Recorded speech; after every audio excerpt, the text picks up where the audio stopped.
इधर आई तो यहाँ से बदबू, मैंने कहा पता नहीं कोई चूहा मरा पड़ा है, क्या हुआ है। अच्छा, तो कोई नजर नहीं आई, यहाँ से बदबू आ रही थी, बड़ी जबरदस्त बदबू आ रही थी। सजा तो कानून के मुताबिक ज़ाहिर इनको मिलेगी। अगर अनऑफिशियली सज़ा मुझसे पूछेंगी तो मैं तो कहूँगा कि इनको पाकिस्तान में इनकी इतनी पीसेस किए जाएं, खंभों पे लटका के, और पूरे पाकिस्तान की आवाम और कौम देखे।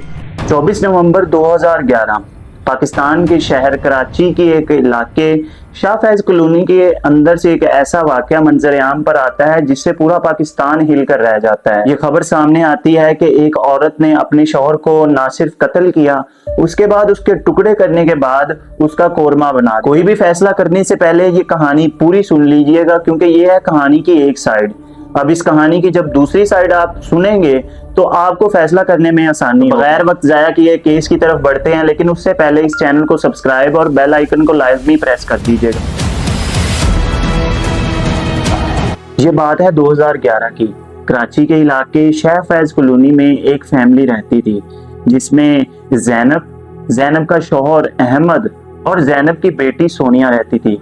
अब मैं सोनिया को सिर्फ जैनब की बेटी क्यों कह रहा हूँ, क्योंकि जो जैनब थी उसकी जो बेटी सोनिया थी वो उसके पहले शौहर में से थी। उसके पहले शौहर का इंतकाल हो जाता है, उसके बाद वो जो दूसरी शादी होती है वो अहमद से करती है।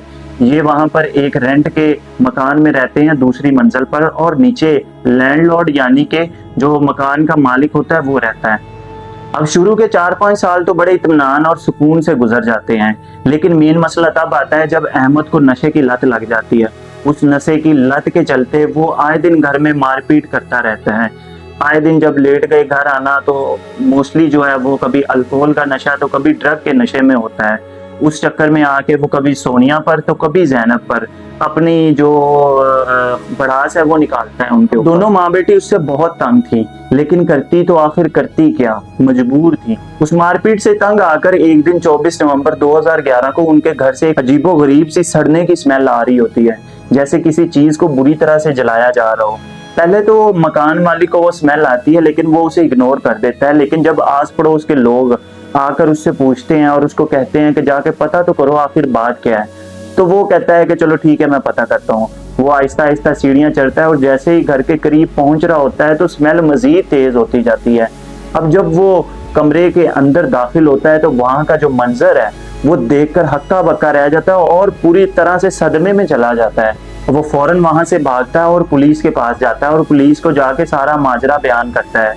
पुलिस भी ये वाकया सुनकर एक हैरान और हक्की बक्की रह जाती है। उसका कहना ये था कि मैं जब उनके घर में कमरे में दाखिल होता हूँ तो वहां पर उनकी कढ़ाई के अंदर कोरमा बनता देखता हूँ, लेकिन कोरमे के अंदर जो गोश्त था वो किसी इंसान का था। उसमें इंसानी हाथ और इंसानी पांव दिखाई दे रहे थे। इसके बाद पुलिस वहां पर छापा मारती है और जैनब और उसका भतीजा जो जहीर होता है उसको अरेस्ट करके अपने साथ ले जाती है। अब ये था कहानी का एक मंजर। कहानी की जो दूसरी साइड है वो इससे भी दर्दनाक और हौलनाक है। जब आप वो साइड सुनेंगे तो यकीनन आपको फैसला करने में आसानी होगी कि जैनब ने जो कुछ किया था वो वाकई ही उसका अंजाम था या नहीं। जैनब ने तफ्तीश के दौरान बताया कि हाँ, उसने और उसके भतीजा जो जहीर था दोनों ने मिलकर अपने शौहर को कत्ल किया है। कत्ल करने के बाद उसके टुकड़े किए हैं और उसके बाद उसके टुकड़ों को जला दिया है। अब ये सब करने की जब उससे वजह पूछी गई तो पहले तो वो चुप रही, लेकिन बाद में उसने सब कुछ बता दिया। उसका कहना था कि उसका जो शौहर था एक तो नशे का आदी था, इस चक्कर में वो हम दोनों माँ बेटियों पर काफी जुल्म सितम किया करता था। उसका ये कहना था कि जुल्म सितम और मारपीट तक तो बात ठीक थी, लेकिन जब बात मेरी बेटी की इज्जत पर आई तो मेरे से बर्दाश्त नहीं हुआ। उसका ये कहना था कि उसका जो शौहर अहमद था उसकी बेटी के ऊपर गलत नजर थी। उसने तो यहाँ तक कह दिया था कि वो सोनिया से शादी करना चाहता है। तो आप जरा सोच कर देखें और खुद को उस औरत की जगह रख कर देखें कि कोई अगर आपकी बेटी के बारे में आपका ही शौहर ऐसी बात करे तो आप पर क्या गुजरेगी और आप उसके साथ क्या करना चाहेंगे। उसने बताया कि 23 नवंबर को सोनिया रिश्तेदारों के घर गई हुई थी और मैं घर पर अकेली थी। तो उसके बाद अहमद घर में दाखिल होता है और दाखिल होने के बाद पूछता है कि सोनिया कहाँ गई है। जब मैंने उसको बताया कि वो रिश्तेदारों के घर गई हुई है तो वो मुझ पे काफी चीखा और चिल्लाया कि उसको वापस लेकर आओ। कहती है कि उसके बाद मैंने अपना जो भतीजा उस जहीर उसको कॉल की और कॉल करने के बाद उसको कहा कि सोनिया को घर छोड़ जाओ। अब जहीर जब घर में आता है तो जो अहमद उसे देखते साथ सोनिया को उसके ऊपर मारपीट करना शुरू कर देता है। اتنا مارتا ہے کہ نیم مردہ حالت میں اسے چھوڑ دیتا ہے۔ اب اسی دوران جو زینب اور اس کا دو بھتیجا ظہیر ہوتا ہے، ان دونوں نے پلان بنایا کہ اب تو اس کو زندہ نہیں چھوڑنا۔ اگلے دن 24 نومبر کو وہ سونیا کو گھر سے باہر کسی کام سے بھیجتے ہیں۔ اس کے بعد جو احمد ہوتا ہے اس کے دودھ میں نشہ آور ادویات ملا کر اس کو بے ہوش کر دیا جاتا ہے۔ ان کا کہنا تھا کہ جب وہ ایک دفعہ بے ہوش ہو گیا اس کے بعد ہم نے اس کا گلا دبا کر اس کی موت کر دی۔ موت کرنے کے بعد اس کے ٹکڑے کیے اور بعد میں ان کو پکایا، پکانے سے مراد ان کو جلایا۔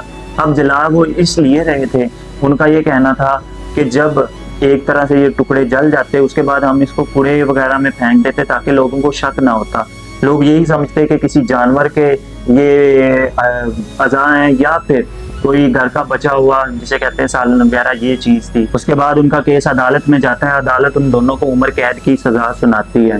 کافی سال عدالت میں اس کا ٹرائل چلتا رہتا ہے، کئی بار اپیلیں کی جاتی ہیں کہ ان کی سزا میں کمی ہو۔ اس کے بعد عدالت جو ہے ان کی اپیلیں سننے کے بعد، مختلف گواہ کے بیان سننے کے بعد اور سارے ثبوتوں کو سامنے رکھنے کے بعد ان کو 7 سال کی سزا سنا دیتی ہے۔